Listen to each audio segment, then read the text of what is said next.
Hı O hı. yıllarım hep tek geçti. Annem çok cebbar bir kadındı. Yani Rabbim sağlam ve kuvvetliydi.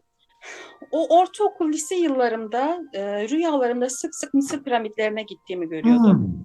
Ondan sonra öyle bir hale geldi ki Demir, artık yani okuduğum, ayetlerde okuduğum namazın hakikati bu sefer açılmaya başladı. Abdest nedir, onun hakikati. Hac nedir, Kur'an nedir? Bunların hakikatleri açılmaya başlayınca o zaman böyle daha bir coşkuyla, daha bir aşk ile, daha bir her şey yerine oturdu. Şeriattaki öğrendiğim bilgi bugün hakikatte öyle bir açılıyor ki dedim ki ben bilmiyorum ne yapmam lazım. Sen önüme getir, ben uyuyacağım. Söz veriyorum, ne gelirse gelsin teslim olacağım dedim. Çünkü o haddi aşmaya, buradan öteye geçmeye başlarsa o kişi kendine zulmedecek. Allah haddi aşanı sevmiyor Hmm. ya. Bana bir şey olmaz. Biiznillah bana bir şey olmaz. İstediğin desin yapsın.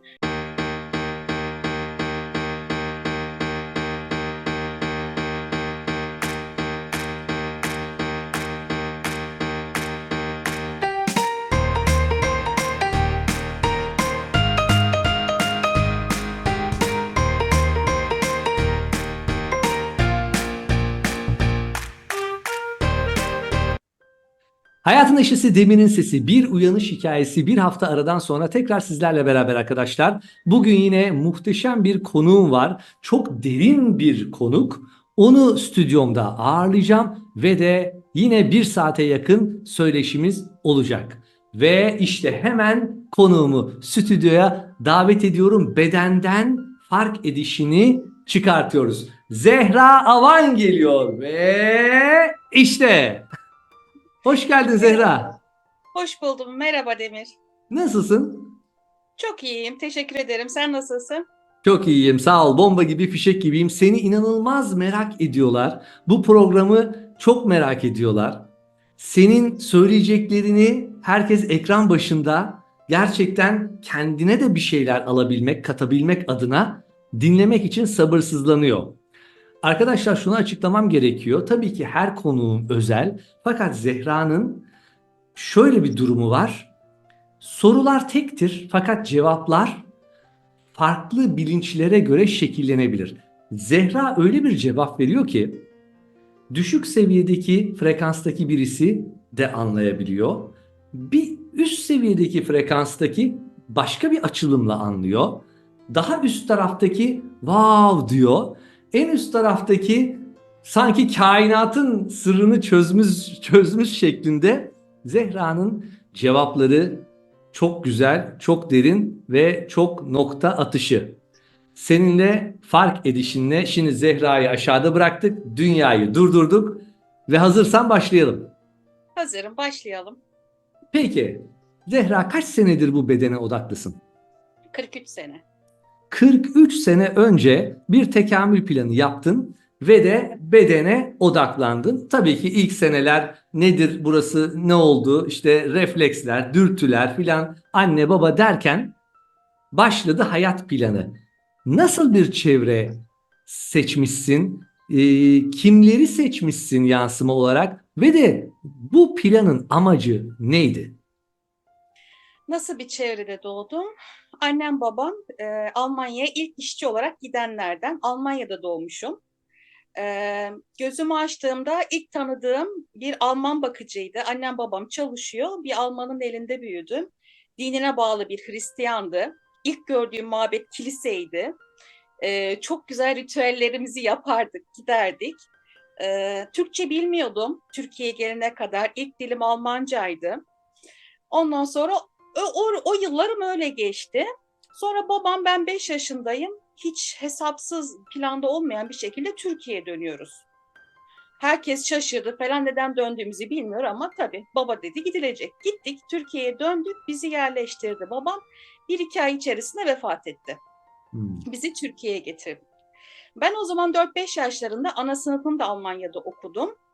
Artık yeni yeni Türkçeyi çözmeye başlıyorum. Türkçeyi öğreniyorum. İşte bana ilk sordukları, hep çocuklara klasik sorulur ya, büyüdüğünde ne olmak istiyorsun? Evet. Atatürk olmak istiyorum.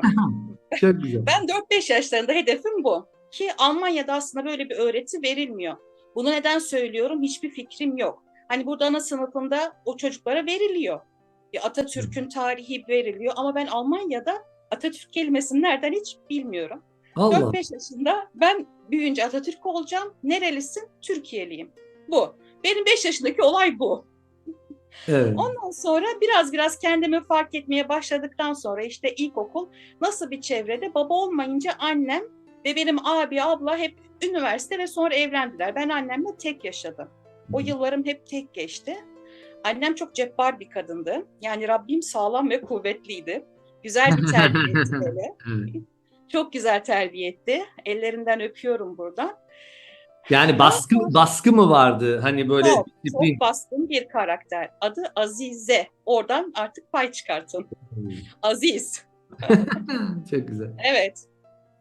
Çok şükür iyi ki de öyle olmuş. Hı hı. Daha sonra ilkokulu bitirdiğimde Demir, bütün arkadaşlarım ortaokul bir yere gitmek istiyorlar. Annem sen nereye gitmek istiyorsun, nereye yazdıralım dedi. İmam Hatip'e gideceğim. Bizim ailede hiç şey yok. Yani kapalı, namazlı, dinini yaşayan hiç kimse yok Demir. Sen Allah. İmam Hatip'in adını nereden duydun diyor annem bana. Yani Hiç Atatürk olacağım der gibi burada da İmam Hatip'e gideceğim bir taraftan söyletiliyor mu? evet düşünüyorum şimdi ben yani uzun zamandır düşünüyorum. İmam Hatip kelimesini nereden duyduğumu. Çünkü hiçbir arkadaşım da gitmiyor. Hadi bir arkadaşım bile ondan takılayım, ondan ayrılmak istemiyorum gibi böyle bir durum da yok. İmam Hatip'e gideceğim. Annem amcamlarıma falan söylüyor. Herkes karşı çıkıyor. Ne işi var canım İmam Hatip'te falan diyor. Sonra annem diyor ki ben dinimi yaşayamıyorum. Varsa bir günahım kendime. Bari çocuğuma mani olmayayım. Tamam kızım gitmek istiyorsan git diyor bana. Ben koştura koştura gidiyorum. Derken İmam Hatip'e gidince şimdi örtündüm ben. Birden kendimi örtünmüş buldum. Namaza başladım. Annem veli toplantılarına geliyor Demir. Kuaförden çıkmış saçlar permalı falan. Anne diyorum sen gelme veli toplantısına. Kızım neden diyor. Ya gelmesen diyorum söyleyemiyorum da incinir falan diye. Yani Ondan sonra annem utanıyor saat musun? getiriyor. Yani Evet, annenden musun annenden? Bir evet anne standartın aynen dışında ve öyle. dikkat çekiyor diye.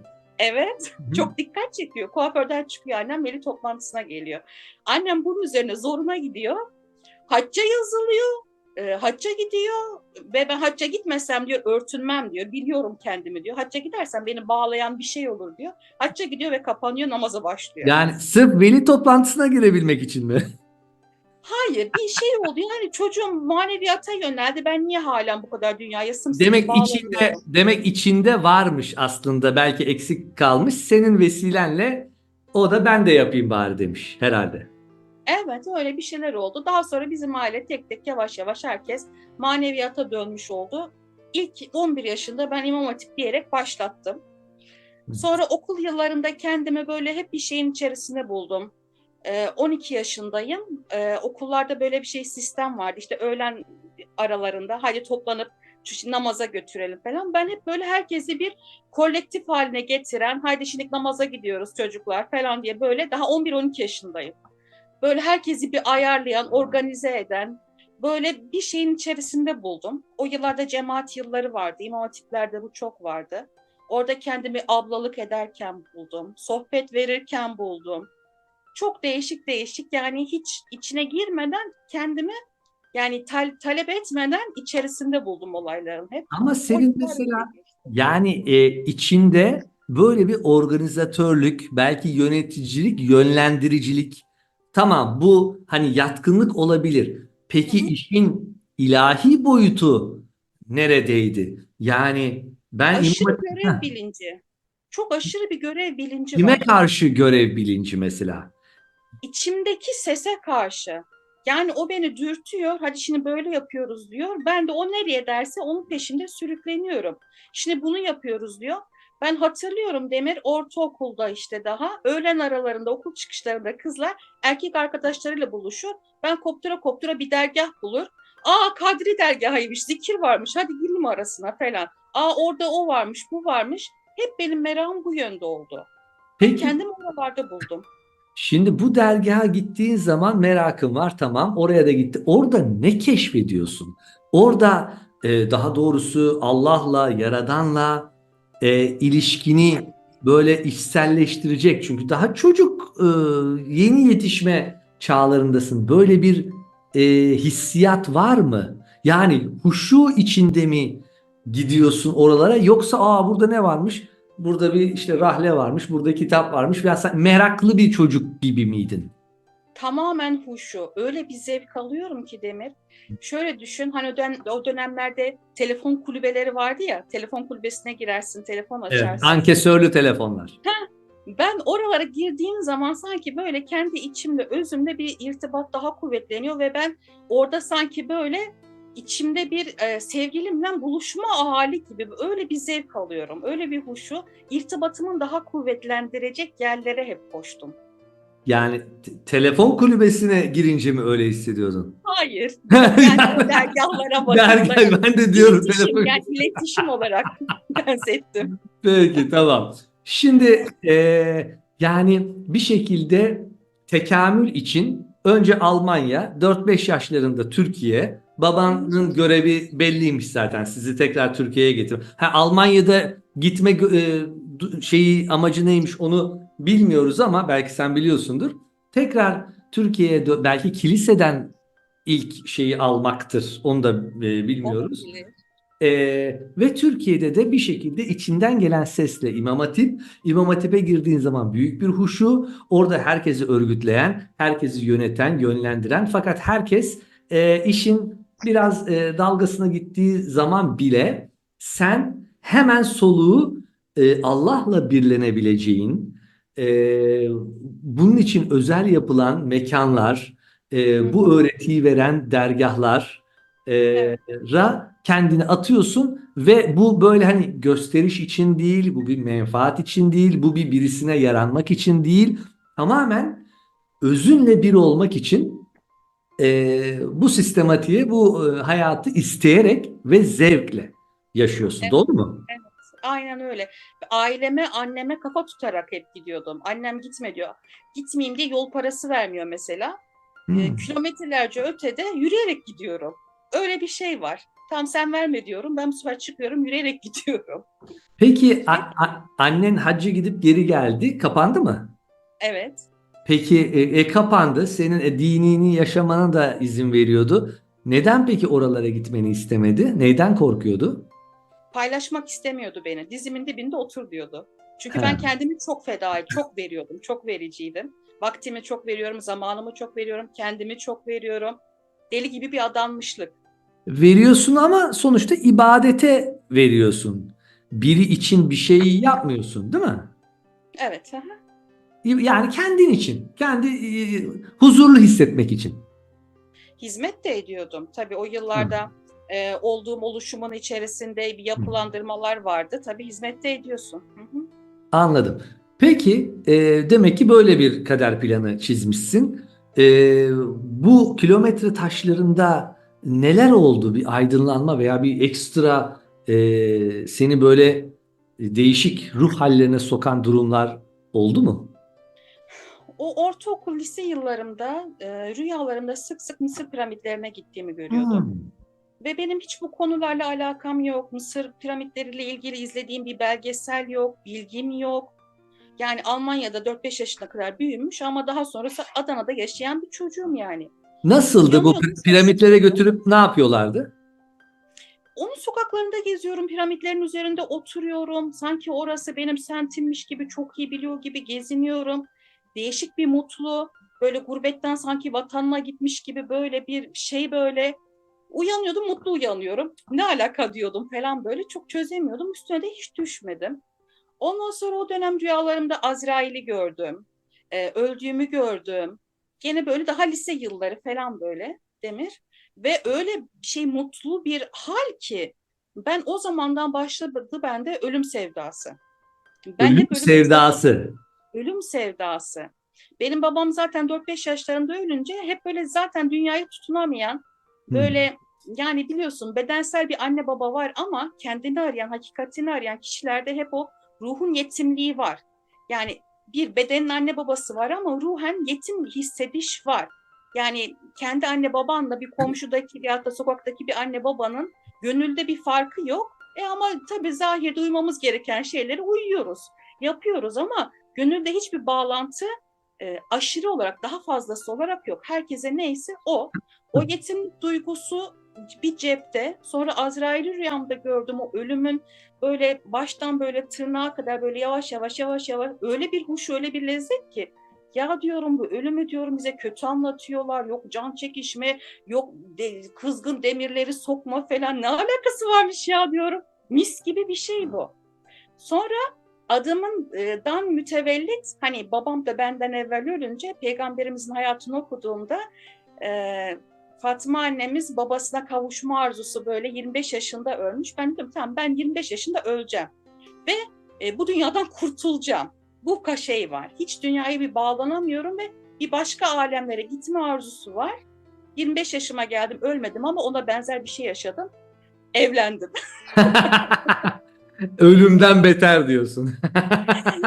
Harika bir deneyimin Dur, içerisinde. buraya kadar birkaç bir şey soracağım. Şimdi sen İmam Hatip'te Kur'an'ı tabii gayet içli dışlı oldun. Ayetleri sende açıldı mı? Önce onu soracağım ve de daha sonra bu piramitler, yani sen öyle bir şey çizdin ki Almanya, Atatürk olmak istiyorum, İmam Hatip piramitler.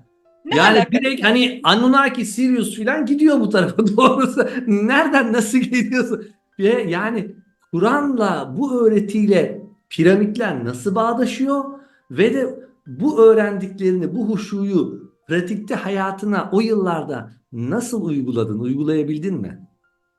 Demir, ben sonradan hiç olmadı. Ben hep kendimi bildim bileli, kendimi fark eder etmez hep bu içsel bir bağlantının içerisinde buldum. Hmm. Yani ne yaptın da bu idrake ulaştın dersen, aslında hep böyle tek tek böyle pıt pıt pıt pıt açıldı. İmam Hatip yıllarında hani bu yolu şeriat, tarikat, hakikat, marifet diye ayırırlar ya. Şeriat kısmını yaşadım. Dibine kadar yaşadım. Ha, tamam.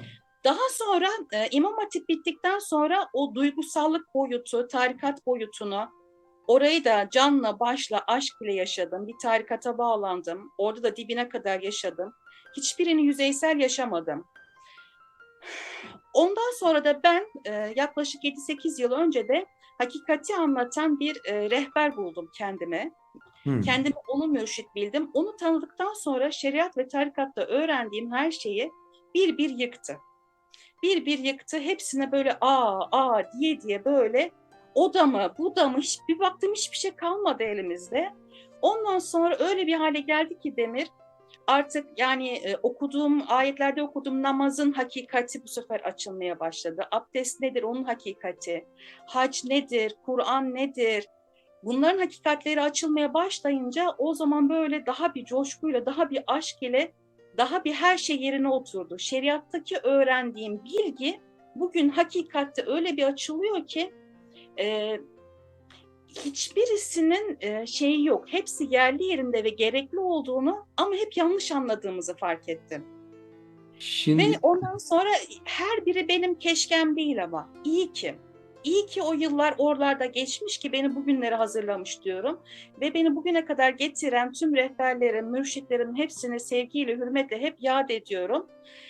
İyi ki o günlerde onları, o yılları yaşamışım ve onları biriktirmişim diyorum. Son 7 yılda Arabi Hazretleri'nin kitaplarıyla, işte bu yeni hakikati öğrendiğim, bana öğreten mürşidimle, İbn Arabi Hazretleri'yle yol yürüdük yani.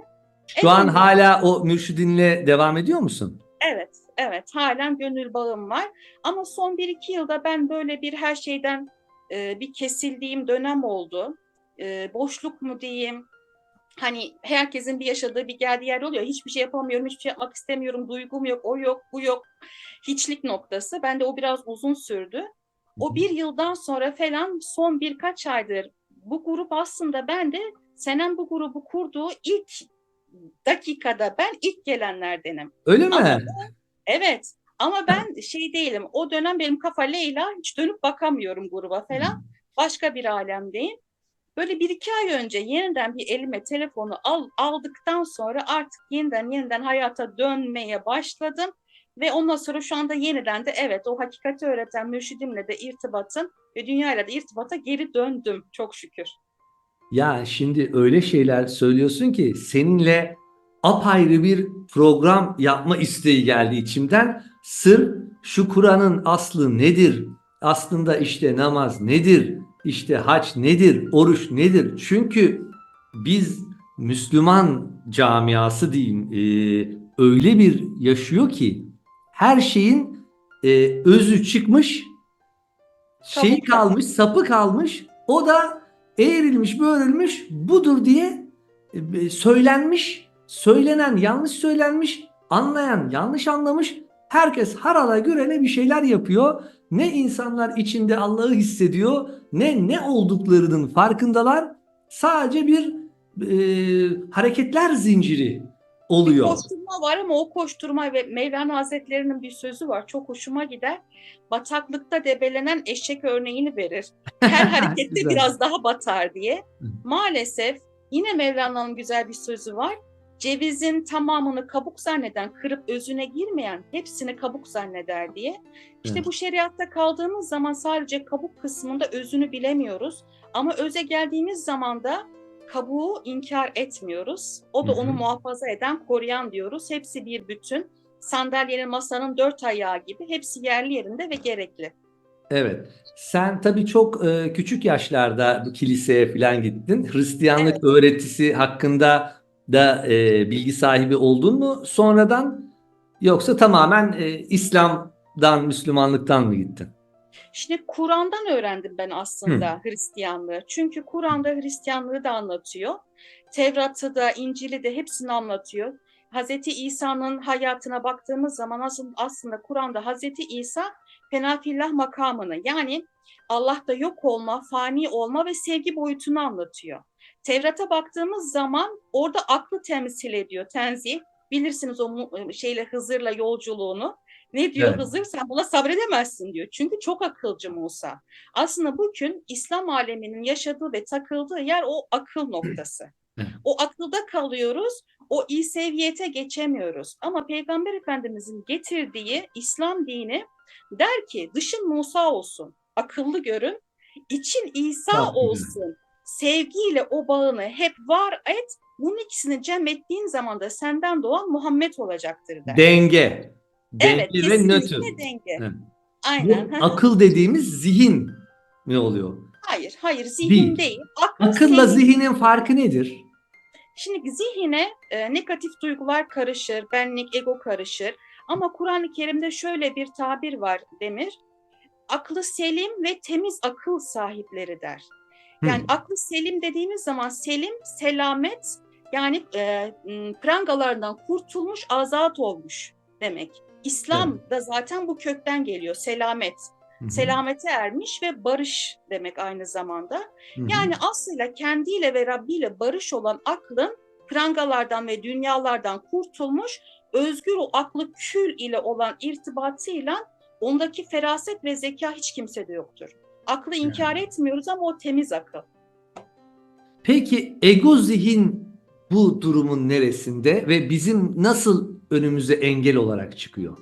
Ego zihin düşük frekansta, düşük bilinçlerin bize saldırıları. O şeyde Nas ve Felak suresinde geçer. O vesvese olarak gelir. Sen algını ona verdikçe o büyür, büyür, büyür ve artık o zanlık senin gerçekliğin olur. Sen onu gerçek zannetmeye başlarsın ve bir hayal aleminde yaşarsın. Gerçeklikle ve hakikatle hiçbir ilgisi yoktur. Ama bizim frekansımız yükseldikçe, o nur boyutuna geçtikçe o aklı külden beslenen oluruz ve o akıl aslında Allah ile olan irtibatımızdır. Ve o aklı küllün merkezi komutasında kalptir. İkisinin birliğiyle oluşur bu, ayrı değildir. Allah Teala Kur'an-ı Kerim'de der ki Demir, size kalp verdik, düşünmez misiniz? Valla Zehra ağzından bal damlıyor. Yani ben şimdi sabaha kadar sana soru soruyorum. Her sorumun karşılığında muhteşem açılımlar, muhteşem cevaplar alıyorum. Yani ben aslında senin fark edişini, farkındalığını konuşmak için seni bedenden çıkardım ama hazır bulmuşken ben birkaç bir şey daha sorayım canlara katkı olması açısından. Evet. Şimdi ego zihnin vesvesesi altında Hı hı, dipsiz kuyulara düşen canlar hı hı. buradan nasıl çıkmalılar? O külden gelen irtibat her zaman kurulamıyor. Yani belli bir süre geçmesi lazım. Belki uzun yıllar geçmesi lazım. Ne önerirsin? Nereye baksınlar? Ne yapsınlar? Taklit. Taklit edeceğiz ilk önce. Zahirin kurallarına uyacağız. Kural neyse onu yaparak oradan bir kapı açılacaktır. Yani taklitten tahkike geçen bir yol vardır. Eğer ben onu hakikatiyle yaşayamıyorsam en azından ilk başta büyüklerin koyduğu kurallar var mı? Öğretiler var mı? Ben o öğretileri, kurallara taklit olarak kendimi, aklımı, kalbimi, irademi terbiye edip o yola soktuktan sonra ben o yolda ilerledikten sonra o taklit olan artık benim özüme sirayet edecek. Eninde sonunda edecek. Ve Yani artık o özünden, o irtibatın, o yüksek frekansa, o aklı külle ulaşmanın yolu açılacak. O yüzden şeriat gerekli. Şeriatta taklit ile Hmm. başlattırır. Yani bir şekilde kendini hani olumlu yönde manipüle etme veya kendi kendini yönlendirme diyebilir Evet, miyiz? evet. Bir köpeği evcilleştirme gibi kendimizi evcilleştireceğiz. Antrenman. Aynen öyle, aynen öyle. Peki yine sorularıma devam ediyorum. Yani muhabbetin bu kısmı çok hoşuma gitti. Senin farkındalığını falan boş ver, sonra onu hallederiz. Şimdi bu dualitede bedene odaklıyız ve de bir gerçek var. Titreşim, frekans, enerji. Bir de Evet. kuantum potansiyel alan var. Ol diyorsun oluyor. Her şey mümkün oluyor. Söylediklerin sana yutturuluyor. Yargıladıkların başına geliyor. Suçladıkların Evet. senin çevrende şey. İşte kul hakkı var. Alma verme var. Etki tepki var. Yani bu nasıl bir sistem? Sen bize bu sistemi biraz açıkla. Bu yani enerji titreşim frekans ile gidiyor bu sistem. O zaman bizim frekansımızı yukarı çıkartmak için nasıl bir kafa yapısına sahip olmamız lazım? Temizleneceğiz. Kesinlikle kalbimizi, aklımızı temizlenmeden o kirli kalp ve akılla dilediklerimiz, yaptıklarımız bize öyle bir dönüyor ki yerden yere vuruyor. İşte küçücük bir yargılama, o bunu nasıl yapar dedik mi? Onu yaparken kendimizi bulacağız. Bunları ben yıllarca o kadar çok yaşadım ki ben o şeriat döneminde o kadar keskindim ki bir kusur, bir hata gördüğüm zaman bunu nasıl yapar ya? Allah'a rağmen bu hatayı, bu suçu nasıl yapar? Hepsini Kalbim yaptın mı düşmüşe sen? kadar hepsini yaptım Demir, hepsini yaptım. Sonra anladım ki o gördüklerimin hepsi benmiş. Hucurat'ta geçer, 12. ayette olabilir. Der ki ilk önce, kadın birbirinizle alay etmeyin der. Daha sonra da der ki kendinizle. Önce kadınlar kadınları alay etmesin, erkekler erkekleri alay etmesin. En sonunda öze gelir, kendinizle alay etmeyin. Aa dedim, aslında benim alay ettiklerim kendimmiş, gördüklerim benmişim. O zaman bütün bu sistem tek bir benden açılansa, bütün alemlerin dürülmüşü bensem ve benim açılım da alemlerse, gördüklerimin hepsini ben ne kadar sever, kabullenirsem o zaman benden oluşan o kün frekansı da hep sevgi bazında olacak. Yargılama olmadan, öteleme olmadan, ötekileştirmeden hepsini. O evliliğim tam demiştim ya Demir sana. Evliliğim benim tam zıttım olan bir karakterle oldu. Onu biraz açıklasana. Neler yaşadın, ne oldu, ne fark ettin? Yıllar sonra ben şunu öğrendim. Şöyle bir söz duydum. Hani esmalar var ya, olumlu, artı ve eksi yönde diyelim. İsimler var, esmalar boyutu var. Sen zıtları ne kadar cem eder, birleştirirsen Allah senden o kadar zuhur eder. Dank etti bende. Ben kendi zıttımla o yüzden beni bir eve soktun Allah'ım dedim. Onu da kabul. Törpülenmen için mi? Zıttınla mı törpüleneceksin? Yani onu da kabul. Törpülenmek evet bir noktada törpü gibi Ya oldu da ama dengeye geleceksin. ondan sonra ondan da hakkın zuhur ettiğini görüp şey yaptım. Böyle sevgiye geçtim. O da haktan ayrı değil, bu da haktan ayrı değil. Sadece ben ve benim mizacımdan olanlar değil ki. Bana taban tabana zıt olanlar da aynı şekilde hiç farkı yok. Demir, herkesin tutunduğu Allah'a giden bir yolu var ya. Evet. Şimdi İslam'dan gidenler işte namazla, Kur'an'la, tesettürle Allah'ın rızasını kazanacağını düşünüyor. Veyahut da tam tersinde olanlar da işte yoga ile meditasyonla, onunla bununla yapacağını zannediyor. Aslında hiçbiri değil. Allah bizi gerçekten koşulsuz seviyor. Sadece biz bunu fark edelim ve özümüze, içimize dönelim. Hepsi bir vasıta yani. Vasıta, hiçbir şart değil. Muhteşem. Peki sen tabii ki bu evlilikte zıttınla karşılaştın. Onu da bir şekilde ne kadar sürdü? Ya da 17. 17 o sene. 17 sene boyunca bir tekamülün devam etti. Peki ondan sonra bu bir sınav gibi görürsek, sınav bitiyor mu? Bittikten sonra bir düzlüğe mi çıkılıyor, başka bir sınav mı geliyor? Son 2 yılım beni artık hiç varlığı rahatsız etmiyordu. Kabule geçmiştim ve tamamen onda hakkı seyretmeye başladığım anda ben de vazifesinin bittiğini artık yavaş yavaş anlıyordum. Çünkü hiçbir hareketi, hiçbir sözü beni artık tepki oluşturmuyordu. Hepsini kabule geçtikten sonra vazifesinin bittiğini anladım ve son dönemlerde hep şunu söylüyordum. Ben bir rüya gördüm. O rüyada Peygamber Efendimiz dedi ki Demir, senin bir şey yapmanı bekliyorum. Sen o bir şeyi yapmadan ben senden hoşnut olmayacağım dedi. Razı değilim dedi. Uyandım, benim ne yapmam lazım, ne yapmam lazım? O zaman evliyim ben. Dedim ki ben bilmiyorum ne yapmam lazım. Sen önüme getir, ben uyuyacağım. Söz veriyorum, ne gelirse gelsin teslim olacağım dedim. Ve gelenler geldi. Gelenler geldi ve kabule geçtim. Ondan sonra işte boşanma ve Evet, başka bir hayata adım anladım. atmalar başladı. Evet, çok güzel. Şimdi tabii Yaradan'la, varoluşla sistem. Sen ne diyorsun? Allah mı diyorsun? Varoluş mu diyorsun? Sistem mi diyorsun? E, Allah diyorum. Allah. Allah'la bir irtibatın var. Evet. Bu irtibat anladığım kadarıyla çocukluğundan itibaren hep varmış. Gittikçe arttı. Tabii sen de daha olgunlaştın, daha farkındalıklı oldun. Hep böyle biraz önceki gibi soru cevap şeklinde mi oldu? Yani ben bilmiyorum, sen göster. İyi, o zaman pat gösteriyorum filan. Yani bu şekilde, ya dualitede bir herkesin anlayacağı şekilde mi irtibattasın Allah'la? Demir, benim sorum bu dünyada gerçekten ne sorum, ne talebim, ne isteğim böyle çok çok nadirdir. Yani bu hayatta ne istedin dersen belki 3 şey istemişimdir. Üçü de benim en yakınımı mutlu edecek şey olduğu için istemişimdir. Talebim bu dünyada hiç olmadı. Hep gelenden çok hoşnut ve razı oldum. Öyle hiç şeylerim olmadı. Sorum olduğu zaman da hep karşıma cevabı geldi. Yani. Birisinin peşine düşüp de bu nedir, bu nedir diye hiç irdelemedim ve hep bekledim. Ya bir kitap açtım, ya bir sohbet açtım, ya bir şarkı açtım. Hep cevapları bana geldi ve ben bu şeyi fark ettikten sonra hiçbir kimseye artık ihtiyaç duymamaya başladım. Yani bir arada birisine ihtiyaç duymadan soru içime düştüğü anda cevabı bu daha 13-14 yaşlarında fark ettim. Açıyordum Kur'an'ı, gözüm bak şöyle aynı hareketçi, gözüm kapalı, parmağımı şöyle koyuyorum, açıyorum o ayet okuyorum. Tamam cevap geldi, aldım kabul ettim Aa, deyip yoluma devam ediyordum. o zaman Allah'la arana hiç kimseyi koymadın.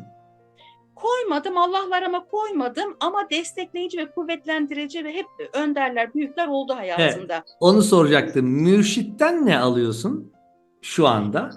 Şu anda ne alıyorum? Aslında şey gibi, onların yüksek o frekansı, onlarla birlikte olmak, sanki gurbette bir akraba görmüş hissi, heyecanı, coşkusu, böyle bir nefes aldığım bir alan oluyor. Yani bir şekilde bir muhabbet gibi mi, ve Evet, frekanstan evet, evet, oluşan auradan huzur bulma, orada evet. olmayı isteme, Aynen tercih öyle. etme gibi. Yoksa Evet, işte sen müritsin ve o ne diyorsa o doğrudur, tamam, yeni şeylerinizi bekliyorum filan gibi bir şey değil yani. yok değil. Karşılıklı muhabbet, sevgi. Anladım. Peki şimdi sen tabii İmam Hatip geçmişin var. Daha sonra da hep okudun, şey yaptın. Kur'an'ı tüm ayetleriyle biliyorsun. Aşağı yukarı. Yani biliyor değilim de bir konu olduğu zaman onunla ilgili bir ayet hemen çağrışıyor. Çağrışıyor ve hangi konunun hangi ayette olduğunu da biliyorsun. Biraz. Ve aslında o ayetin e, derinlemesine manasını, anlamını, tefsirin de şeyleri var, kademeleri var. Hani Evet. artık en uç ne kademe ise, yani içine huzur ve sevgi dolacak kademe diyeyim ben. Çünkü ve birlik hissedeceğin. Evet. Onu açıklayabilirsin. Doğru mu? Yani okuduğum zaman artık o frekanstan geliyor. Çok şükür öyle algılıyorum, öyle anlıyorum. Yani aynı ayeti okuduğun zaman şeriat ehli bambaşka bir şey anlıyor, tarikat ehli bambaşka bir şey anlıyor. Ama artık oralardan şöyle bir tık yukarıdan baktığın zaman böyle tık tık tık tık tık. Evet, zahiri namaz var, kalbin namazı var, aklın namazı var. Selat aslında bir sosyal hayatta bir dik duruştur. Aslında o dik duruş aslında her yere esnek olup nüfuz edebilmek, herkesi kucaklayıp böyle tık tık tık açılmaya başlıyor. Ve bu da yılların içerisinde aslında ben şöyle bir bilgi de var Demir. İlim öğrenilen bir şey değil. Ezelde bize kodlarımıza konulan, DNA'mıza konulan bir şey. Hı hı. Biz sadece hatırlayan Hatırlıyoruz. oluyoruz. Evet. Hatırlayan oluyoruz. Aslında doğduğumuz andan itibaren bize yüklü olan bir program gibi. Kademe kademe zannedersem o dosyalar açılıyor. Tabii biz onu ne zaman ister, ona rağbet eder, bir zahmet o dosyanın üstüne tıklarsak. Şimdi biz tıklıyoruz ama yani bunu açmak için ve de o derin manasını algılamak için hem geçmiş olması lazım hem de gerçekten senin tekamülle ilgili yüksek bir algı, bir bilinç seviyesinde olman lazım. Bu bağlamda aslında seni klonlayıp şöyle bir tanesini cebime koymak çok isterdim. Çünkü sosyal hayatta hep bu konular burası yani her taraf herkes Müslüman olduğu için herkes her kafadan bir ses çıkıyor. İşte şu ayette şöyle diyor, o zaman böyle yapalım. Hurra, bu ayette böyle diyor, o zaman bunu yapalım. Sen yapmıyorsun. Bak işte onlar kafir, bunlar bilmem ne filan. O zaman hop böyle cebimden çıkartıp Google Translate gibi bakın şu ayet şudur, asıl anlamı budur denildiği zaman yani gerçekten çok aydınlatıcı ve herkesi sevgiye, herkesi birlik bilincine, Evet, herkesi karşıdakinin ayakkabılarını giyerek, evet, karşıda gördüğünü içselleştirerek, empati kurarak yaşamasını sağlayacak gerçek evet, İslam dininin aslında pratiğe, hayatımıza entegre edilmiş hali evet. olabilir. Çünkü her gün her köşe başında konuşulan savaşlar, düşmanlar, onlar kafir, bunlar münafık. Vay onlar bize nasıl yaptı? Gördün mü bak orada bilmem kaç Müslümanı kesiyorlar, biçiyorlar, bilmem ne öldürüyorlar. Şimdi senin de çevrende böyle muhabbetleri duymuşsundur. Bunları duyduğun zaman ne tepki veriyorsun? Ben genelde insanların bilinçlerine müdahale etmiyorum. Eğer soru varsa gerçekten bunun batın manası ne olabilir diye bir merak varsa kişide o zaman açmaya çalışıyorum. Ama genelde eğer o bilinçteyse onu o halde bırakmak daha faydasına hayrına oluyor. Çünkü anlamayacak, anlamadığı anda da şöyle yapıyor. Siz kolayına bu sefer bir sürü zanlar oluşuyor ve o zanların bana gelmesinden ziyade zan kendinde çıktığı için kalbi kararacak. Gerek yok diyorum. O orada kalsın. Evini başına yıkmayalım diyorum ve ellememeyi tercih ediyorum çoğu kez. Ama Hmm. eğer öyle bir talep varsa, eğer ya burada böyle bir şey var ama aslında burada bir eksiklik var, sanki bu başka mana var diye bir ışık gördüğüm anda bu sefer ipin ucunu yakalıyoruz ve nereye varırsak. İşte kafir aslında kafir değil, kendindeki hakikati örtenden başlayıp Müslümanın hakikatinin ne olduğunu, İslam'ın ne demek olduğunu o zaman böyle bir aydınlanma yaşıyoruz yani. Kafirin bizden ötede olmadığını fark ediyoruz. Kur'an'da ey kafirler diye hitap ettiği de benmişim, ey Müslümanlar dediği de benmişim. Müslümanla mümin arasında ne fark varmış? Allah bu dağı, Kur'an'ı neden insana yüklemiş? Bu Kur'an'la insanın arasındaki münasebet neymiş? Derken bunlar açılıp gidiyor. Bunlar uzun mevzular Demir. Çok güzel. Çok böyle rehberlik yapma fırsatın oluyor mu? Çok kişiyle tanışıyor musun? Etrafında hep değişen topluluklar oluyor mu önderlik, rehberlik edebilir? Çünkü İmam Hatip'te de öyle bir misyona sahiptin. Hep kendimi bildim bileli bir gruba kendimi sohbet ederken buldum. Hep oldu Demir, hep oldu. Hep bir şeyler anlatırken buldum. Hiçbirini ben organize etmedim, hiçbirini ben ayarlamadım, hiçbirini ben toparlamadım ama hep oldu. Ama ne oldu? Topluluklar seni önder ve lider konumuna koydular. Neden oldu sence bu? Demek ki özün bir planı var burada. Evet, yani bu öyle sıradan bir şey değil. Yani hadi bize doğrusunu anlat deyip de her anlatılanı e, içselleştiren ve ya evet gerçekten doğruymuş vay anasını diyen, yani böyle bir hani yönetici, lider, üstad, rehber, bunlar çok kolay bulunmuyor. Çünkü sen sadece sözlerinle değil, sen frekansınla da o intibayı vermen lazım. Senin aurana girdikleri zaman da hiçbir şey söylemesen bile bir huşu içine girmeleri lazım. Demek ki sende bu var ki insanları etkileme olayı buradan çıkıyor herhalde. Öyle kurulmuş plan. Öyle çıkıyor, öyle işliyor. Sabahtan beri gaza getiriyorum, hiç şımarma olmadı bak. Bunları not alıyorum. Peki eski Zehra ile yeni Zehra arasındaki farklar nedir? Bir 15-20 yaşındaki Zehra e, ile şu an tabii ki daha olgunsun, daha farkındasın ama eskiden şunu yapardım, şimdi artık yapmıyorum, şunu yapıyorum dediğin bir şey var mı? Keskindim Demir. Evet, herkese her şeyi çok seviyordum ama köşelerim vardı. Hmm. O köşeler en çok kendi canımı acıtıyordu aslında. İyi ve kötü kavramım çok keskindi. Eğer bir şey kötüyse onu çok kolay silip atabiliyordum, hayatımdan çıkartabiliyordum. Mesela ben okulu lise 3'te örtü yasağı geldi. Örtü yasağı geldi diye bir saniye düşünmeden okulu bıraktım. Sonra 7 yıl boyunca canla başla hizmet ettiğim cemaat tek bir hatasını gördüm. Kur'an'a aykırı, bir ayete haykırı. Tek bir hatasını gördüm. 7 yıl boyunca onları o kadar çok sevmiştim ki tek bir ayete muhalif olduğu için bir kalemde silip attım. Ama bugün dönüp baktığım zaman o günlerimden şikayetçi değilim. Ama artık o keskinliklerim, o asla böyle olamaz. Bu asla kelimesi kalktı lügatımdan. Kesinlikle olmaz kalktı. Her şeyin bu dünyada var olabileceğine, olur olabileceğine, olmaz diye bir şeyin olmadığına ve her olanda da onun aşkıyla var olduğuna %100 iman ettim artık. Peki şimdi Şeytanı bile biz bugün sevdik. O da Allah'ın hizmetlisi dedik ve kabul ettik. elbette elbette eğlencelidir şeytan. Şimdi şunu soracağım. Bir hatayla, kırmızı çizgiyle, kırmızı kalemle silip attığın Evet, durumlar olmuş.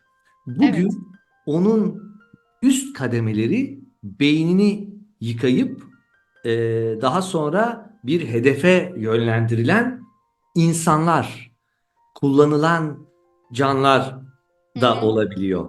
hı hı, Şunu merak ediyorum. Şu anda da etrafımızda şablonları ve katı düşünce yapılarıyla birçok insan farkında bile olmadıkları, belki çocukluğunda bilinçaltında anne baba veya başka birilerinin etkisi altında kalmış insanlar var. hı hı, Bu seviyedeki ve bu durumdaki bir kişi hı hı, bu düşünceyi iddia edip savunurken hı hı.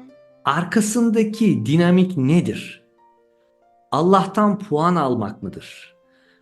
Allah'a yaranayım beni cennetine alsın mıdır? Bak ben onun adına, Allah adına bunu yapıyorum. Arkamda Allah var, beni korur kollar o zaman mıdır? Nedir? Kesinlikle kendini garantiye alma tüccar kafası Demir. Ha, Kesinlikle bu. evet. Zerre sevgi yok. Al gülüm ver gülüm. Ben sana bu kadar namaz kılayım. Sen bana cennette şu köşkü ver. Tüccar kafasından başka bir şey değil yani. Şu kadar şu tesbihi çekersem işte şurada cennette şu kadar ağacım olurmuş. Yasin suresinde der ki Demir, biz onları cennette meyvelerle meşgul edeceğiz. Baktığın zaman aslında güzel bir ayet, cennet, meyveler falan. Ya arkadaş ben bu dünyada da meyve yiyorum. Ne Full, yapayım full ben artı yani? full. Ne yapayım yani istediğimi yiyorum. Bak oyalanma kelimesi geçiyor. Aslında cennet bazlı hareket etmek veyahut da cehennem bazlı hareket etmek kişinin çocukken elinde çocuğu oyuncakla oyalarsın ya ondan hiçbir farkı yok. Gerçek olan, hakikat olan şeyi bizi sektelettiriyor. Cennet ve cehennem. Esas olanı kaçırıyoruz. Cennet iştiyakı oraya yönlendiriyor. birkaç meyveyle git, hadi tamam meşgul ol. Ama hakiki olan bir de o cenneti sana var eden var. Sen neden var edene yönelmiyorsun da onun yaptığı bir şeyle meşgul oluyorsun. Çocuğum beni vereceğim harçlık için sevse ben çok bozulurum Demir. Beni ben olduğum için sevmeli. Vereceğim harçlık için Ha. değil. Cennet tamamen budur yani. Şimdi tabii çok güzel cevap verdin. Yani bu cevabı sosyal medyada şurada burada zaten duysalar bütün sistem çökecek. O yüzden bu cevap bize özel kalsın. Şurada çok önemli bir şey daha var. Sen hadi menfaatçisin. Hı hı. Farkındalıksızsın ve bir şeyler yapıyorsun Allah'tan bir şey kapmak için. Evet. Sen bunun farkında değilsin ama bir tık ötede şu var. O zaman Allah da menfaatçi. Hı hı. O zaman sen Allah'ı da sistemi de kendi seviyene indirgiyorsun. Sanki hani böyle çalışan, üzerinde uzman, üzerinde müdür, üzerinde direktör gibi, hani müdür alttakileri ezer, direktöre el pençe divan durur. Direktör müdürü ezer, genel müdüre el pençe divan durur. Sen de insanlara bir şeyler yapıyorsun. Allah senin patronun oluyor o zaman. Yani Hı hı. şimdi sen kendi yaptığının farkında değilsin. Ama yaptığınla Allah'ı da bambaşka noktalarda hayal ediyorsun ve imajine ediyorsun. Bu çok daha büyük bir, hani günah diyeceksek günah değil mi? Günahtan korkuluyorsa. Aynen öyle, aynen öyle Demir. Aslında nereye tutsak elimizde kalıyor. Sadece biraz şöyle olayların dışına çıkıp şöyle birkaç saniye bile düşünüp tefekkür etsek o aklı selim ile pek çok hatalarımızı görüp fark edeceğiz ama öyle bir kaptırmışız ki sanki böyle hipnozda gibi insanlar ve uyanamıyorlar. Bir hipnozun içerisinde bir önümdeki onu yapıyor diye ben de onu takip edip onu yapıyorum. O önündekini takip ediyor, onun önündekini takip ediyor. Ama kimse düşünmüyor bu yol nereye gidiyor? Evet biz buradan gidiyoruz ama nereye gidiyoruz? Şimdi Allah kurmuş bu sistemi dersek, Kur'an'da işte namaz kıl, oruç tut, zekat ver falan. Peki onun karşılığında da Allah cennet vaat etmiş. Bu sistemi Allah kurmuş. Allah o zaman menfaati mi bizi yönlendiriyor? Heh, Ben şunu şöyle okuyorum Demir. Hani emekleyen bir çocuk düşünelim. Böyle yeni yeni yürümeye başlıyor. Onun sevdiği bir oyuncağı biraz ötesine koysun. Hadi gel dersin. İşte ben cenneti öyle addediyorum. Hadi gel, taytayla ve gel, hadi gel. Ama oraya geldikten sonra amaç o oyuncak olmadığını bilirsin ve o oyuncağı sana uzatılıp kucağına gidip sarılman lazım. Yani o oyuncakta evet, kalmaman evet, lazım. evet, Oyuncakla oyalanmamak lazım. O sadece hedefe doğru götüren bir seni odağına, çünkü insan şeydir yani seviyor böyle şeyleri. evet. İşte hele yani erkekler diyeceğim böyle huri dediği zaman tamam ben gece gündüz kılayım namaz ya orada huri falan varmış falan böyle. Aslında ki orada tek amaç frekansı yükseltmek. Yani frekansın yükseltsin diye sen yaptığın bir şeyi öyle bir namaz kılıyoruz ki içinde bir kere Allah gelmiyor aklına. Allahsız bir namaz kılınıyor. Hiç Allah'ın aklına gelmediği bir Kur'an okunur hale geldi ama içinde hiç Allah yok. İşte bugün ne pişirsem var o çocuğu okula oraya mı getireceğim buraya mı getireceğim işte bütün planları yapıyoruz. Bir kere Allah'ın adı aklına gelmediği o sevgiyi o muhabbeti hissetmediğimiz namazlar kılıyoruz. Ve ondan sonra da Maun suresinde bize diyor ki Allah vay o namaz kılanların haline Haline diye diyor. bize kızıyor ondan sonra. Şimdi tabii erkeklere huri vaat ediliyor ama erkeklere söyleyince kadınlara da nuri var deyince erkekler bozuluyor. Ne nurisiymiş? Nereden çıktı? Şimdi kadınların böyle zaafı var mıdır mesela? İşte ev Gılman midir? diye geçiyor. Gılman. Kur'an'da Değil. Ya o da kadınların erkek hizmet midir edeceği. yani? Hani Evet evet evet erkeklerin kadınlara huriye bakış hizmet açısı edeceği. gibi kadınların da erkeğe bakış açısı bu mudur gene Kur'an'da o mu geçer yani? Aslında bu şey olarak anlatılanların hepsi senin yaptığın amellerin sonucunda diyor ya. Hı. Amellerinle oluşturduğun yani yaptığın iyi işlerle oluşturduğun onur boyutunda orada hepsi bir süret kazanıyor. Senin burada yaptığın her iyilik orada kesifleşiyor, bir beden haline geliyor ve senin yaptıklarının karşına çıkmasıdır bu aslında. Ahiret de burada, huri de burada, gılman da burada, işte sırat da burada. Aslında hepsini iç içe biz burada yaşıyoruz. Hepsini yaşıyoruz. Peki öldükten sonra insanlar sanki tekrardan hani bu bedenle cennette bulunacaklarmış da bu bedenin ihtiyaçları nedir? İşte nehirdir, huridir, yiyecektir, bunlarla bir ödül ceza sistemi ya da nedir? Odun, ateş, acı çekmek. Halbuki bu beden ve beş duyu gidecek. Bu çok yani küçücük bir çocuğun bile algılayabileceği bir mantık aslında. Peki milyonlarca insan bunu nasıl anlayamıyorlar sence? Hipnoz diyorum ben, başka bir şey demiyorum Demir. Gerçekten bir büyülenmiş gibi bir hal var. O öyle diyorsa öyledir diyor, kabul ediyor. Hiç düşünmüyoruz. Yani gerçekten çok enteresan. Şimdi yediğim, içtiğim şey tadan nedir? Nefistir, tendir, Evet. bedendir. Şimdi ben bedeni bu dünyayı bırakıyorsam orada tadacak olan nedir? Bak, ölümü bile Allah Teala ne der? Siz ölümü tadacaksınız der. Ölümü dahi bir tadış olarak sunar. Yani ölüp yok olacaksınız demez. Orada da Evet. kesif bir beden giyeceğimiz söylenir. Yani her alemin kendine uygun bir bedeni olduğunu, dünyaya uygun bedenin işte nedir bu? Ateş, su, hava, toprak, değil mi? Bu terkipten oluşmuş bir bedenimiz var. İşte astronotlar uzaya çıktığı zaman oraya özel bir kıyafet giyiyorlar, değil mi? İşte Evet. ahiretin de yani o boyutun da kendine has bir kıyafetin olacağını, buradan daha latif, bu kadar ağır olmayan, kesif olmayan, katı madde boyutunda olmayan bir bedenimizin olacağı, ama o bedenle de yine birbirimizi tanıyabileceğimiz söyleniyor. Gidince göreceğiz Demir. Bakacağız.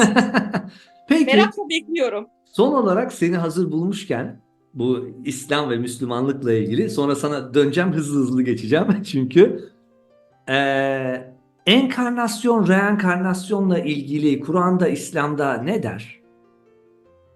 Aslında alimler bunun hepsini duyar duymaz inkar ederler. Asla böyle bir şey yoktur denir ve konuyu kapatırlar. Ama bir ayet-i kerime var, biz sizi yerden bitki bitirir gibi bitireceğiz der. Hmm. Şimdi burayı da okuduğumuz zaman Yunus'un da bazı divanlarında bazı dörtlükler geçer. İşte madenden öldüm, bitkiye doğdum, bitkiden öldüm, hayvana doğdum, hayvandan da öldüm, insan oldum diye. Şimdi bunu bir hayatımızın içerisinde evre olarak da yaşadığımız söylenir. Maden işte daha anne karnında yeni o cenin pozisyonu, sonra yeni doğduğumuz o emeklediğimiz hal, maden boyutu. İşte ayağa kalkıyoruz ama yürüyemiyoruz, bitki gibiyiz der. Sonra işte yürümeye başlar, o canlılık kazanır ama o şuur ve idrak yoktur, o sadece hayvan boyutudur. Kendini ne zaman fark eder, artık o da insan boyutuna gelir. Yani bir ömrün içerisinde de bu evreleri geçiriyor olabiliriz diye de anlatılır. Öbür türlüsü de olabilir. Şahsen bana sorarsan beni çok ilgilendirmiyor. Ben şu anda Zehra olarak bana verilen vazife ve görev neyse en kemalli bir şekilde ortaya çıkartma derdindeyim. Sonrası varsa da sonraya bu işi bırakmayıp neyse artık bitsin ve gidelim modundayım. Çok güzel. Şimdi tekrardan biz programın ana konseptine geçelim. Arkadaşlar Zehra'yı yakalamışken bu kadar Kur'an, İslam, Müslümanlıktan sonra. Şimdi sen yansımalar var tabii ki etrafında. Arkadaşların, işte annen, baban, akrabaların. Bu yansımalarla bir sınava tabi tutuluyorsun. Daha doğrusu sınava demeyeyim de bir durumlar oluşuyor. Hoşuna gitmeyen durumlarda nasıl bakıyorsun? Hemen böyle refleksle hırslanıyor musun? Ya da eskiden hırslanır mıydın? Şimdi nasıl görüyorsun olayı? Eskiden evet hırslanırdım. Bu nasıl böyle olur? Bu yanlıştır. Bunu bile bile bu yanlışı nasıl yaparsın? Tam bir doğrucu Davut'tum. Yanlış kim yaparsa yapsın. Annemmiş, okul müdürüymüş, cumhurbaşkanıymış, oymuş, buymuş hiç fark etmiyor. Anında keskin bir şekilde o öyle değil böyle der ve orada atar, yani bana uymuyorsa da orayı terk eder giderim. Kimin ve hangi makamda konumda olduğunun önemi yok. Çok keskin şeylerim vardı ama bugün artık ne gelirse gelsin, hani çok iddialı olmayayım ama yani onda da öyle hakkı zuhuru öyle çıkması gerekiyormuş diyorum. Onun öyle olması gerekiyormuş diyorum. Şimdi bu yolda kendini idrakta ilk vardığımız durak o Hallacı Mansur'un dediği enel hak var ya. Ben Evet. hak Şimdi ben hakkım dediğin zaman karşındakileri sana kulmuş gibi görüyorsun. Ve burası çok tehlikeli bir yer. Tamam mı? Yani burada kalırsan evet ben esas olanım, siz benim emrimde, ben ne dersem ben yapacaksınız. İşte ben varım, ötekiler yok, onlar sadece benden yansıyanlar ve onlara hiçbir şey vermiyorum, değer vermiyorum. Onlara hiçbir şey atletmiyorum. Bu çok yanlış bir bakış açısı. Enel haktan sonra aslında şu bilinç geliyor. Ente hak. Yani sen de haksın. Her gördüğüm yerde hak. Çünkü Allah Teala diyor ki Bakara suresinde her ne yana dönersen dön ben oradayım. O zaman ben kimle kavga edeceğim? Annem bana ters bir şey mi söylüyor? Annemle kavga edersen ben kimle kavga edeceğim? Allah'la. Allah'la edilen kavga kazanılır mı kızım Zehra? Kazanılmaz. Hu de geç kabul et. Öyle cebe ata ata artık bir baktım ki rahatsız et. Yani çok artık ufak derecede ama bir anda farka gelip de çok büyük bir haddi aşmalar varsa da çünkü Allah Teala Kur'an-ı Kerim'de der ki Allah haddi aşanları sevmez. Haddi aşma hususunu gördüğüm zaman da kendi içine egomu bir şeyimi koymadan onu orada durdurup sen orada bir dur. Çünkü o haddi aşmaya buradan öteye geçmeye başlarsa o kişi kendine zulmedecek. Allah haddi aşanı sevmiyor ya. Bana bir şey olmaz. Biiznillah bana bir şey olmaz. İstediğin desin yapsın. Ama o zarar görmesin diye orada bir duvar çekiyorum. Ve orada kalması gerekiyorsa kalıyor. Eğer o duvardan alması gereken bir nasibi varsa alıyor. Sonra o duvar iniyor. Ama anlamıyorsa da o duvar orada kalıyor. Ve ben artık bu tarafa yolumu çiziyorum. Peki yani tarzın sert mi oluyor? Hayır, söylemem gerekeni söylüyorum. Yani orada duyguyu veyahut da ne diyeyim işte kızgınlık, öfke nasıl yansıyor bilmiyorum. O çıkması gereken fiil ortaya çıkıyor ama ben onun içine, o duygunun içerisine girmiyorum. Çok o duyguyu kullanıp bırakıyorum. nötr ve dengede kalıyorsun. Yapman gerekeni yapıyorsun. Yapmam gerekeni yapıyorum ama onunla yatıp kalkıp vah o niye böyle oldu, böyle oldu, o niye öyle oldu? Eğer bunu yapıyorsak duygu bizi kullanıyor demektir. Duygular iyidir, yerli yerinde kullanılırsa. Aynen elimizdeki bir ne bileyim kalem gibi bir eşyadır. Kullanacağız ve bırakacağız. Onunla yatıp kalkmayacağız. Allah bize o duyguyu vermişse onu kullanacağız. İçerisinde boğulmayacağız. Çok güzel. Şimdi seninle konuşurken tabii her yerden böyle İslam, Müslümanlık, din geliyor. Çok da güzel çünkü zaten bunun içerisinde yaşıyoruz. Hemen aklıma bir soru daha geldi. Ellerimizi açıyoruz. Ya Rabbim diyoruz bana şunu ver bunu ver bilmem ne. Ya da diyoruz Allah'ım bilmem ne diyoruz. Allah nedir? Rab nedir? Farkı nedir? Evet, güzel soru. Rab bizi terbiye edendir Demir. Biraz şeyin söyleşin başında söylediğimiz gibi annem benim ilk Rabbimdi dedim ya. Evet. Terbiye eden, senin yontan diyelim, törpüleyen, sana bir disiplin veren kişi Rab terbiye eden bizim etrafımızdaki insanlar aslında Rabblik görevi oluyor. Yansımalar diyebilir miyiz? Evet ama bizi etkileyen, etkileşimli olduğumuz herkes değil, bize en yakın olan ve etki aldığımız kişiler bizim Rabbimiz olmaya başlıyor. Ondan bir terbiye alıyoruz. Rab terbiye eden demek ve kişiye özel Rablar seçiyor. Kişi kendine özel Rablar seçiyor. Diyelim ki ben kendime bir misyon edindim. İşte ben çok iyi bir insan olmak istiyorum. Etrafımda herkese iyilik yapmak istiyorum. Misyonum bu mu? O zaman etrafıma böyle kötüleri çekeceğim ki ben iyilik yapabileceğim bir mecra ortaya çıksın. Şimdi Rab da bu yönden geliyor bana. Tamam mı? Kötü kılığında gelir. Senin gelir karşına seni terbiye eder. Yani senin en hoşlanmadığın bir karakter olabilir, sevmediğin bir fıtrat olabilir. Yani en yargıladığın, en böyle yumuşak karnın, böyle senin damarına bastığında hoplatan birisidir o. Seni hoplatan birisidir o ve seni o yönde terbiye edecektir ki bendeki o seçtiğim şey açığa çıksın. Onun açığa çıkması için oradan öyle bir terbiye sistemi gelmesi gerekiyor bana. Şimdi buna Rabbi Has deniyor. Rabbi Has bize özel olan Rablar var. Ben bu Rab'la bir yol aldığım zaman Rabbül Alemine yani esas olan bir olan Rabbe ulaşıyorum. Bir olan Rabbe ulaşıyorum. Bunlar ufak ufak hayatımızda minik minik Rabler var. Bunlar aslında tüm esmalar bir Rab'dır ve herkesin işte ne bileyim benim konuşmaya eğer kabiliyetim varsa tamam mı? Oradan kelam benim özelliğimse işte hitabet hususunda, öğretmenlik hususunda, konuşma hususunda orada kendime bir yol açıp orada gelişmişsem, oradan ilerliyorsam o zaman ben Rabbül Erbab'a yani Rabbil Alemine ulaşabiliyorum. Yani kendime has olan Rab'den Allah'a ulaşıyorum. Ben ama o yoldan yani kişinin miracı Allah'a ulaşacak yolu odur. Birisi doktordur. O doktorluğunu en güzel şekilde yapar, o yolda ilerler ve Rabbül Alemine o yolda ulaşır. Yani kişinin meziyeti, fıtratında ne varsa Allah sizin işinizi en güzel bir şekilde yapmanızdan hoşnut olur der. Kimin ne meziyeti varsa, neye yatkınlığı varsa aslında onun ibadeti ve Allah'a giden yolda tekamülün yürüyeceği yol odur. Yani kendine özel Rabbi vardır ve o Rab'den alemlerin Rabbi olan Allah'a yürüyeceği yolunu seçer. Peki adam elini açıyor. Ya Rabbim şu kuluna bir ev, bir araba ver diyor. Kime diyor bunu?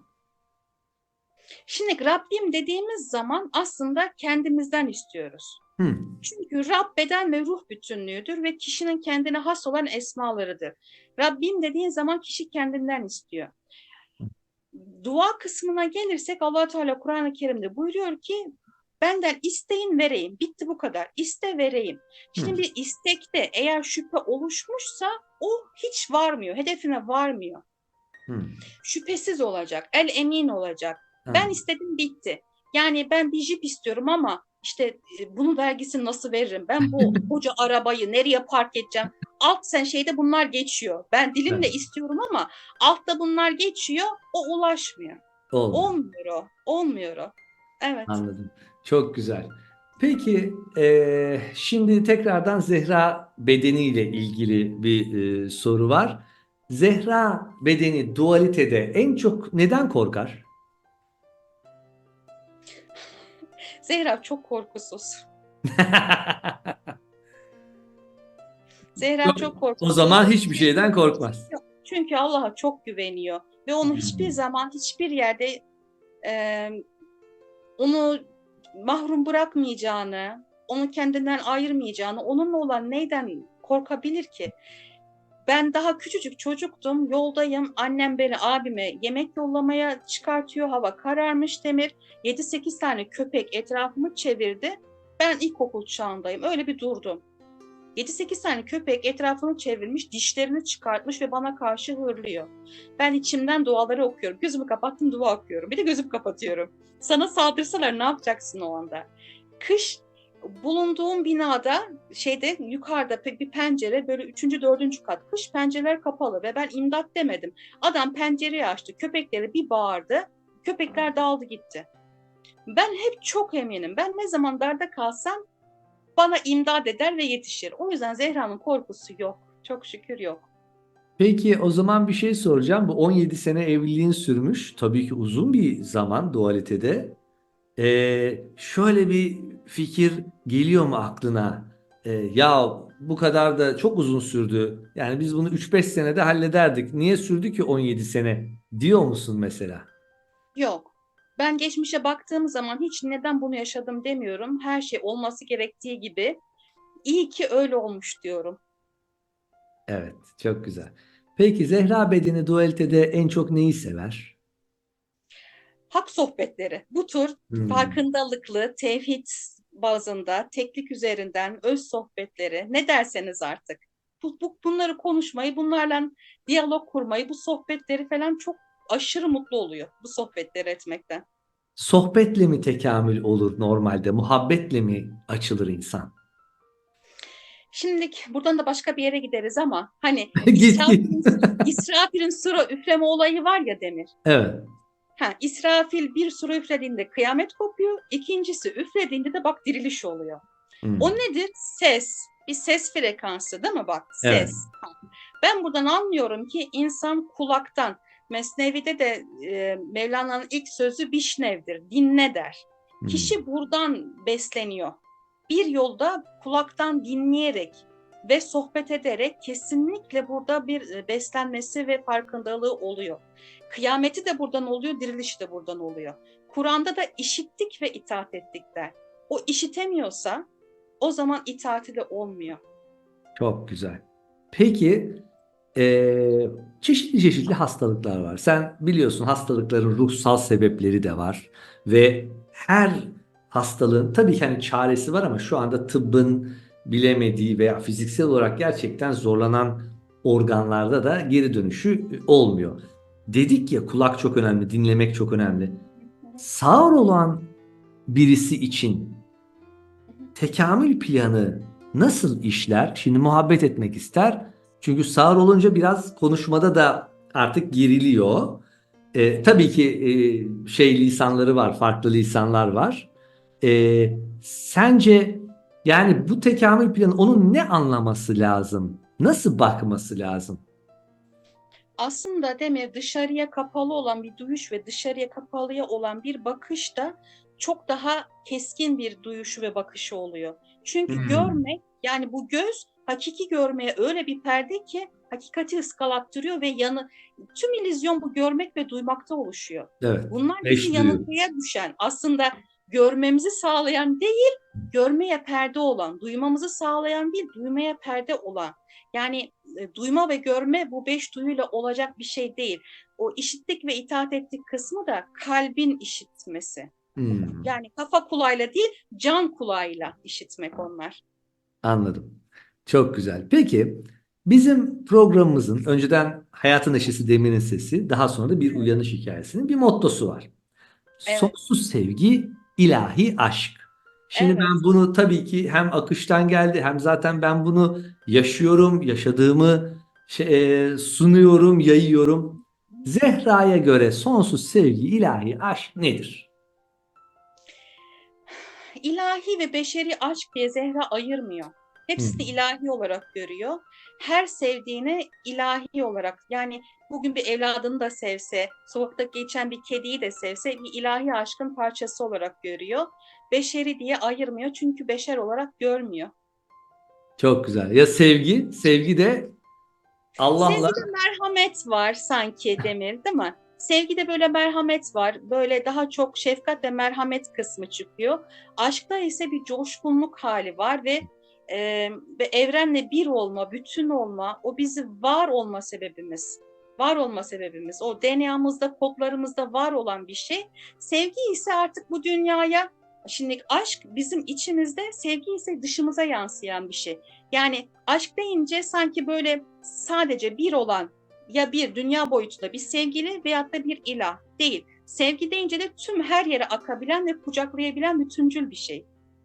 Evet, çok güzel gerçekten.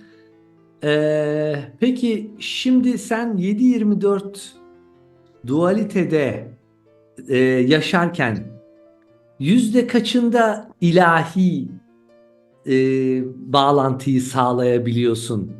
%90 mı, 80 mi? Yani reflekslerinle kendini unutup gittiğin durumlar oluyor mu? Yoksa her daim kalbin Allah aşkıyla mı çarpıyor? Bu unutulması nasıl bir şey Demir ya? Unutulacak, bilmiyorum. İnsan nefes almayı unutur mu? Unutmaz.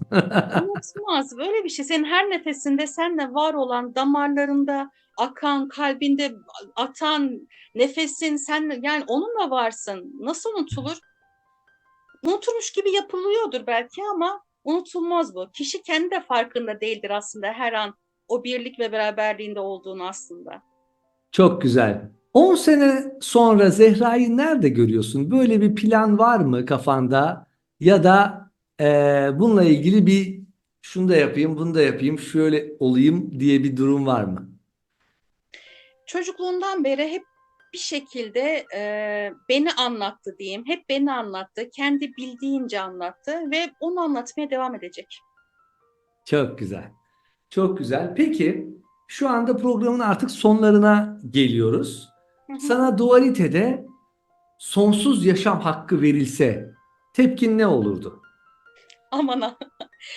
Yani ben bugün dese, yani nasıl diliyorsa öyle olsun ama benim gerçekten çocukluktan beri duam bitse de gitsek modu bizim. Evet, bitse de gitse. Çünkü en başta onu söylemiştin. Evet, evet, evet, Evet, çok güzel. Peki burada programın konsepti sonsuz kuantum potansiyel alanından evet. sınırsız bir şekilde materyal aktarabiliyoruz dünyaya. Hı hı. Var mı bir istediğin Zehra'ya aktarmak istediğin maddesel bir şey? Yok, yok, yok demiş. İstediği zaman oluyor, veriyor ama yok. Evet. Çok teşekkürler. Birazdan dünya zamanını açacağız. Tekrardan düğmeye basacağız ve kaldığı yerde Zehra devam edecek normal hayatını yaşamaya. Sen Zehra'nın fark edişi olarak ona ne söylemek istersin? Aslında ben ona hep söylüyorum. Yani şu anda buradan bir şey söylememe gerek yok. O istediği zaman beni duyuyor, dinliyor. Buradan onu ve onu dinleyen herkesi çok sevdiğimi söylüyorum. Evet. Yani sevgi, sevgi, sevgi. Sevgi. Başka hiçbir şey yok bu Her şeyin alemde. ilacı bu. Evet. Evet. Şimdi çok teşekkürler programımıza katıldığın Ben için. çok teşekkür ediyorum Demir. Çok keyifliydi. Teşekkür Evet, ederim. aynen çok keyifliydi. Seni tekrar bedene uğurlayacağım ve programı kapatacağım. Görüşmek üzere ve Zehra'yı gönderdik. Evet arkadaşlar, konuğumuz Zehra'nın fark edişiydi. Muhteşem bir program oldu. Çok güzel söyleştik, çok keyif aldım. Umarım siz de keyif almışsınızdır. Bir sonraki programda haftaya Cuma görüşmek üzere. Aşkla kalın, sevgiyle kalın. Benimle kalın, Demir'le kalın. Hoşça kalın.